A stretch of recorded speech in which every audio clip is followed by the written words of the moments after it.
November 7th, 8th, and 9th, Saturday, Sunday, and Monday, astrologyanswers.com brought you me to tell you I have had the most amazing weekend in store, and it's now happening.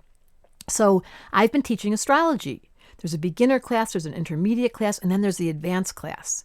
It's a perfect moment to have done this because in the heavens, there's something called a yod. There's two planets that are 60 degrees to each other, and then there's a third planet that is very specifically placed. It is really important, so I had to pause, to point to a meaningful indicator of what your purpose is. So this yod is pointing, it's so cool. The yod is pointing to the planet Uranus. Just sounds funny whenever I say it. And Uranus rules astrology. So I'm spending this weekend taking in this planet's influence. And if a baby were born today or in the next 3 days, they would have this yod. It's very unique, pointing to Uranus, and it would say to someone, I want to study astrology. Some of you out there are fascinated. Otherwise, you wouldn't be watching these. And why are you fascinated? Because you know there's a system that's bigger than our mind, that is perfectly airtight designed by some creative intelligence that is brought to you by Scorpio. I love this month. And Libra, understanding the depth of Scorpio with the moon in Libra, the relationship, and Uranus represents astrology. It was found when they found the French Revolution. We had to believe in astrology, you got to revolt. You got to blow all your ideas of reality. Only people that are open-minded are even entertaining this crazy idea of astrology. I didn't believe in it forever. And then I proved it to myself after almost 40 years of doing session upon session as a therapist and finding out that I knew more about people than they did.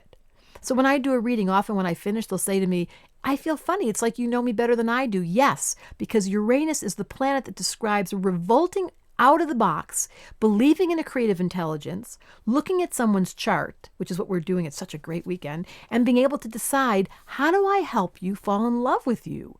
And acknowledge there's a God, that there's a spiritual identity that we don't have to call it God. There's an intelligence that perfectly designed a chart for you based on your moment of birth and based on the city you were born in, and it helps me give you permission to be yourself. And I love to speak English, as you've noticed. I'm not talking woo-woo, although that yod is a Hebrew word for finger. It does sound a little weird, but simply put, Google it, yod. It means that today, in these 3 days, and this weekend, is a real chance to figure out, how do we understand astrology, the cosmos, the bigger picture, and most of all in the Scorpio land, the deep reason why you're here. All this month, we're going to talk about Scorpio and ask, what's the purpose of this life? And if you can figure it out by looking at your chart, then I've done my job. Astrologyanswers.com, your job is to go study your chart. Because you know what? There's only one of you, and this science is specifically built to figure you out. It's my favorite thing to do.